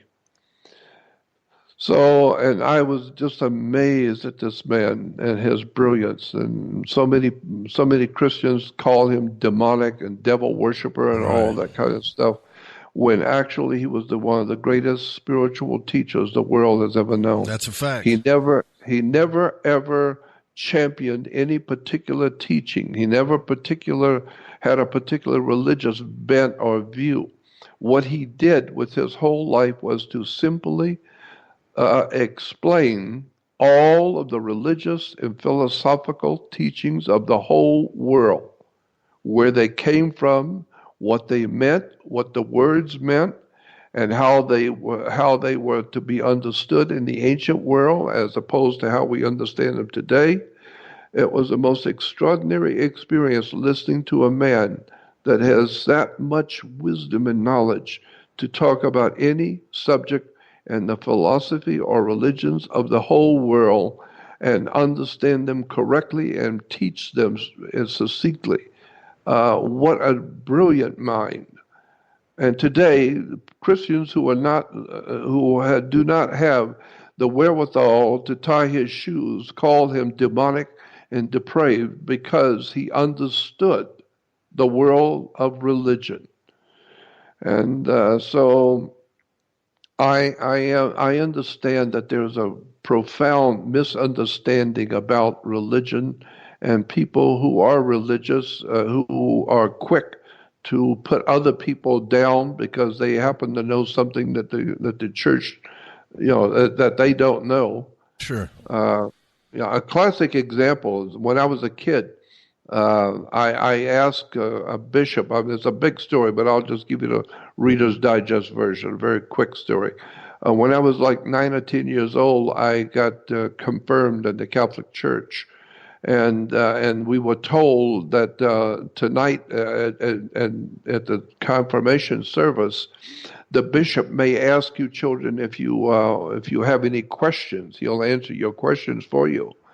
And so that night we were told not to ask any questions. We're not supposed to do that. So that night the bishop, after the confirmation service was over, he asked the children if we had any questions. And I stood up and I said, yes, I have a question. And I said, my father works with torches, like a welder. And I said, if there was an angel standing next to me, could I take a torch and burn him? Would it hurt the angel if I hit him with a torch and burn him? Not a bad question. And he said, well, no. And I said, why not? He said, well, you can't burn an angel. And I said, why can't you burn an angel? He said something to the effect that fire is a natural phenomenon. You got to have plastic or wood or paper or something, It's a natural thing, but angels are not natural. They're preternatural. They're not of this world. They're spirits. And I said, well, why can't I burn an angel? And he said, because you can't burn an angel because angels are spirits. And you can't burn a spirit. You can't even see one, much less burn one. And so I said, well, then why am I worried about going to hell when my spirit will burn forever if you can't burn a spirit? Right. Good question. Yeah, as a stupid kid, 9 years old, 10 years old. And the bishop and everybody in the church looked like a bunch of deer in the headlights. Nobody ever thought about that. Nobody ever asked a question. A 10-year-old kid asked. And everybody just sat there looking at each other. Nobody ever thought to ask a simple question. And so that's the way I started out. And after that, I ended up putting Alka-Seltzer in the holy water. And I began to really understand what was really going on with the religion, because the adults around me in my world that I grew up in didn't know a thing about nothing. They just handed down. Know is that, that's it. Just handed down from generation to generation, and they got to go with it. That's all it is. You just go with the flow, and everybody will love you. Jordan, and I'm taking this opportunity because if there's anybody I wanted to ask this to, there's probably 3 people on the entire planet that I would want to ask this to, and Manly P. Hall's not with us anymore, so let's say 2. Okay. Yeah. The mystery teachings, the secret societies that teach this stuff, back in the day they kept it secret because, frankly, they would get strung up if they were talking about this stuff in the streets. But when I learned these things, Manly P. Hall was an honorary 33rd degree because he knew just as much as they did, That's right. That's exactly right. Are they evil? If they are evil, why are they teaching such truth in their material?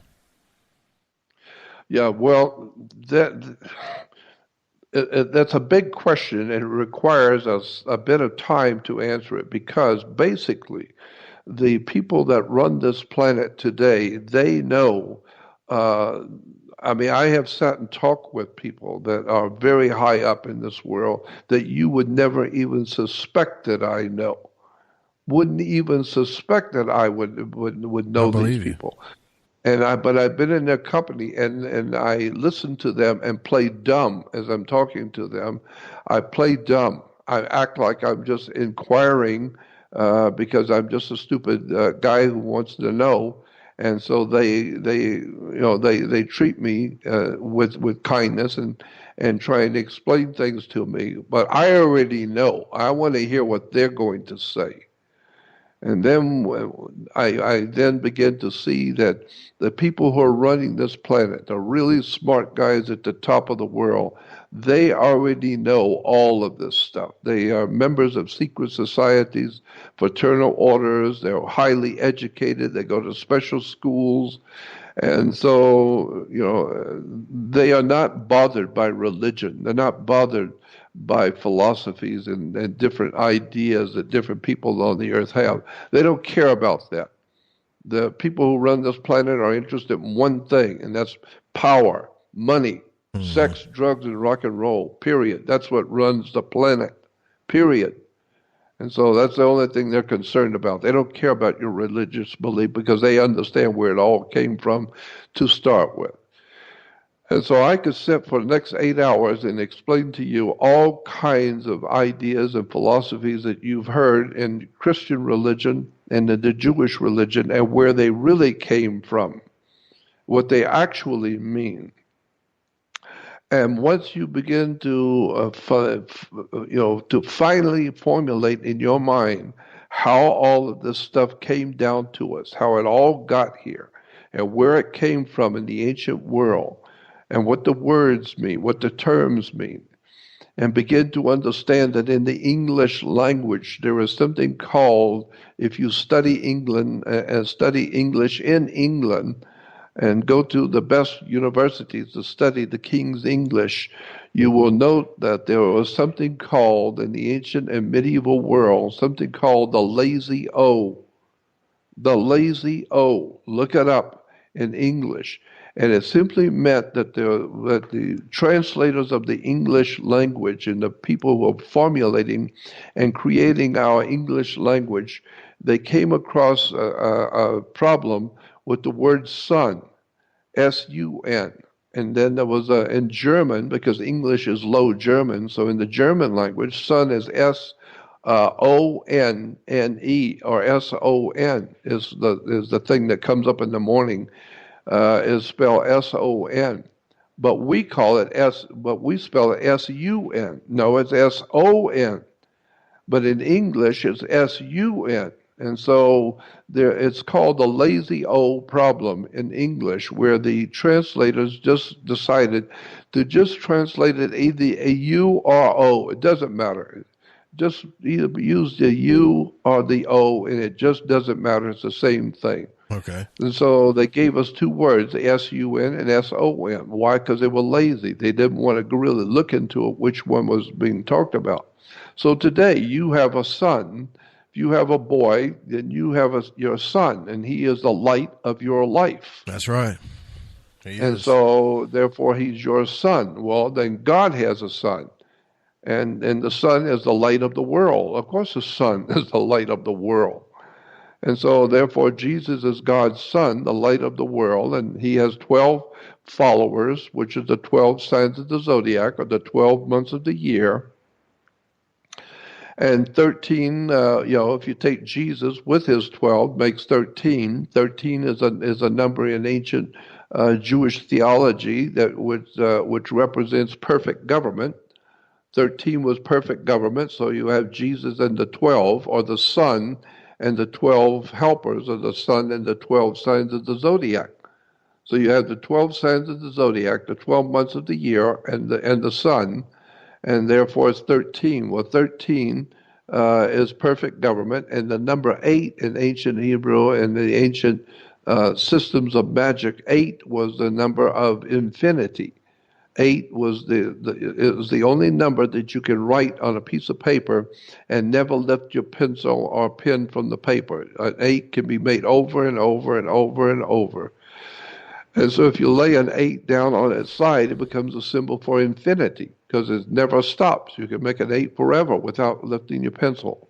And so 8 was the number of new beginnings. You were always starting something new on the 8th. And when you're 8 years old. And so everything was new on the 8th. So 8 and 13 were important. You start something new, and you do it on 13. This is why they had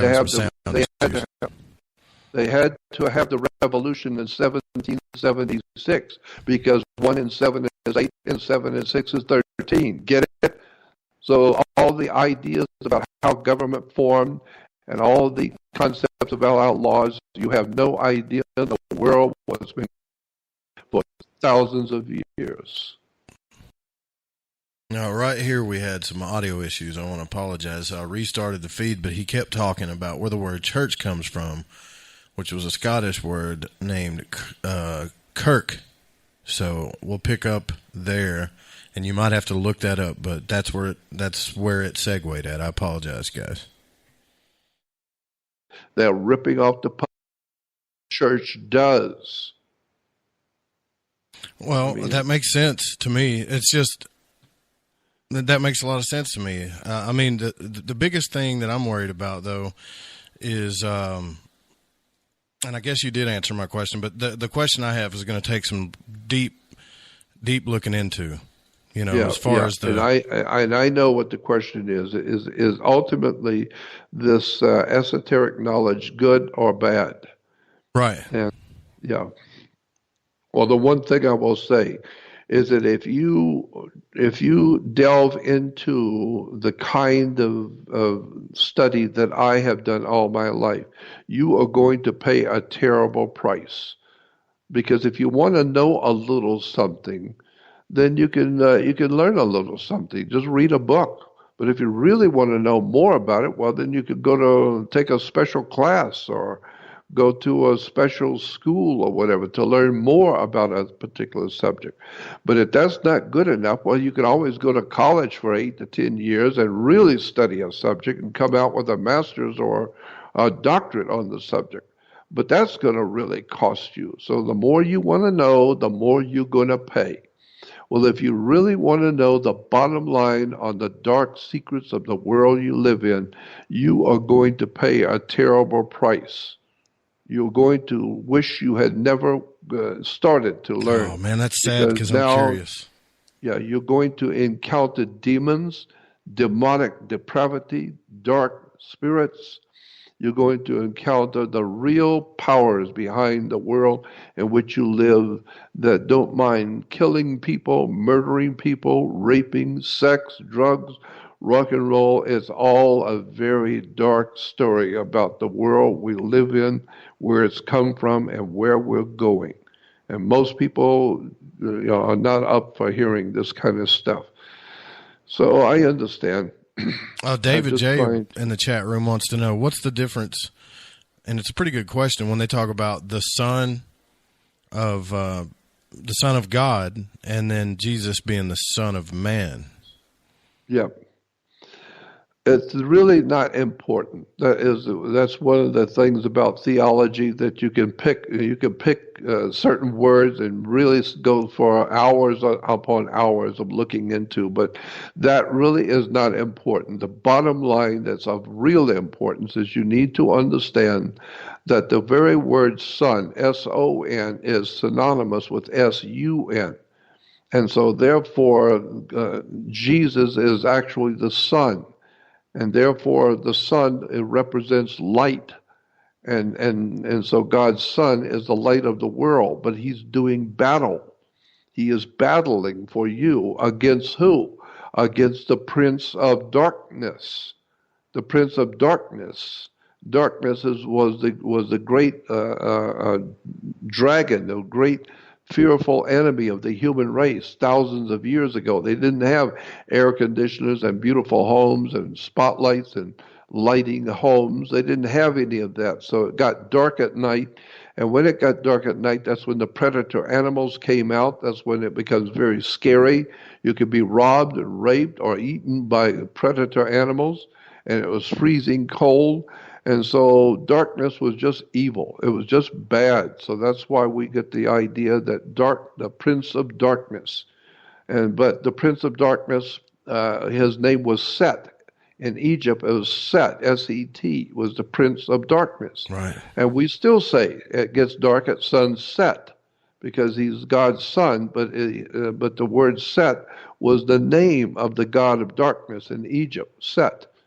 And so, when the sun came up in the morning, that his name was Horus, and the mythology about Horus was that he walked across the sky. Horus walks across the sky in 12 steps. And that gives us what we call the 12-step program. You go to the first grade to the 12th. It's a 12-step program. Alcoholics have a 12-step program.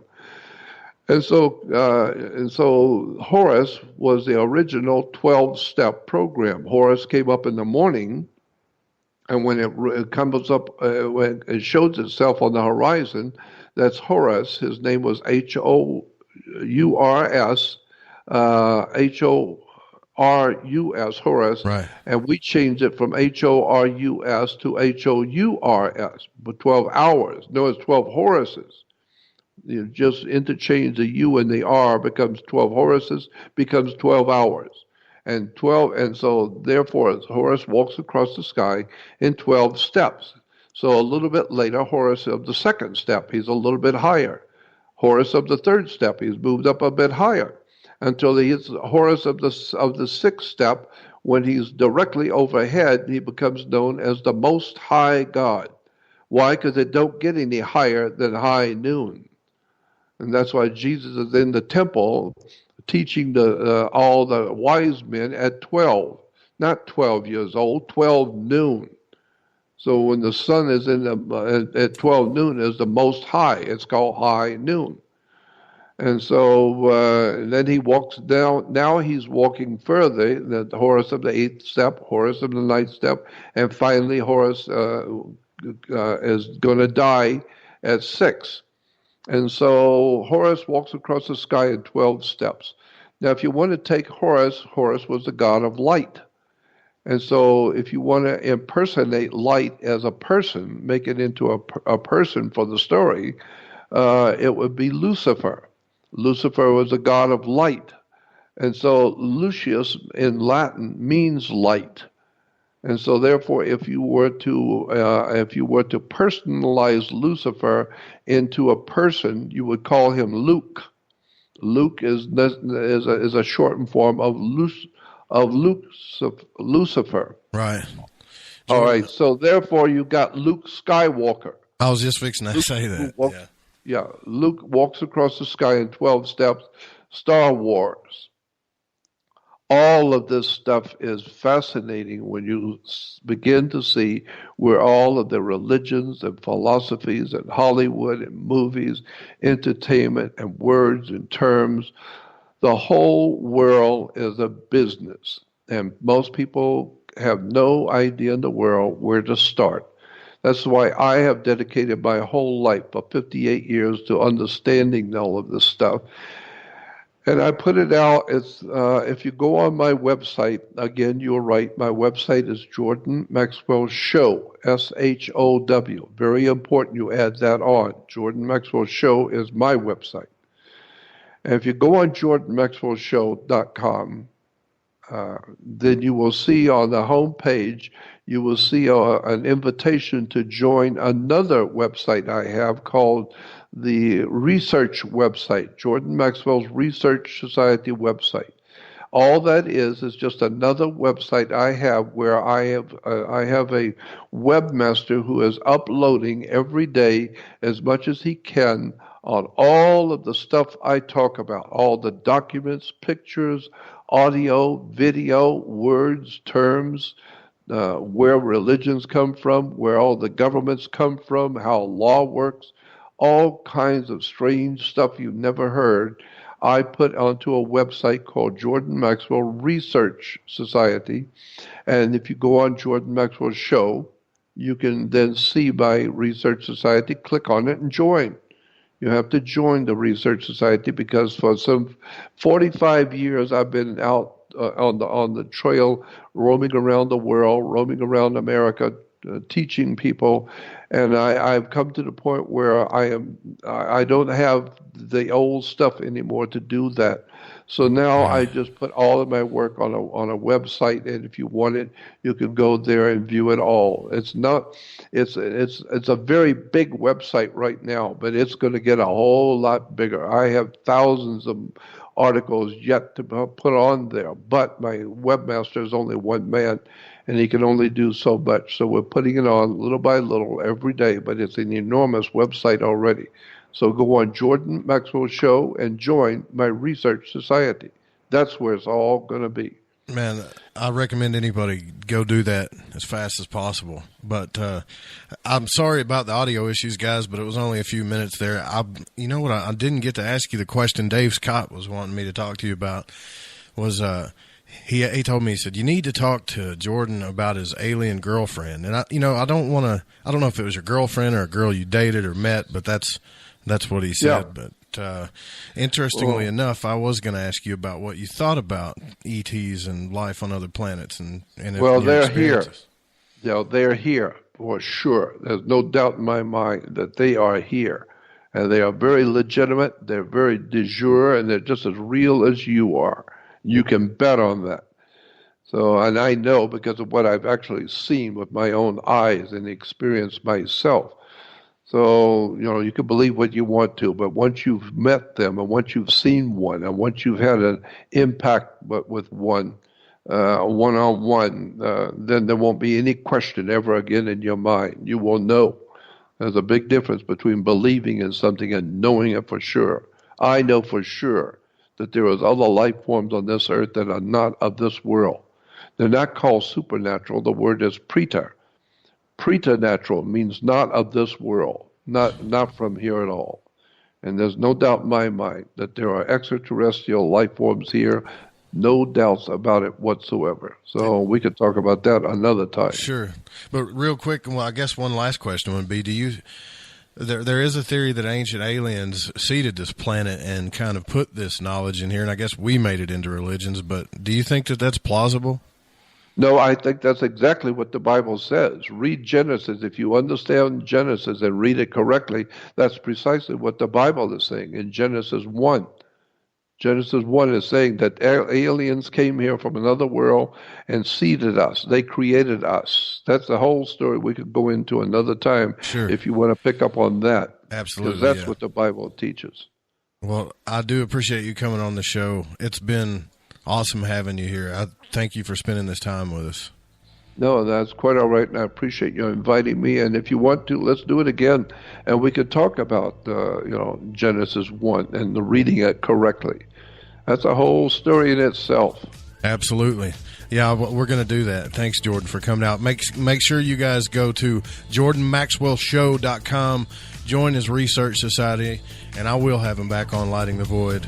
Don't forget, tomorrow night, Kathleen Martin's going to be on with us. The show was produced by me, by Joe Roop, The Fringe FM, and cannot be rebroadcasted or syndicated without written permission. Music was by Chronox, Spaceboy, and Kevin MacLeod. Go to spaceboymusic.com to check out his music. Thanks, guys, for coming out. See you tomorrow night. Thanks, Jordan.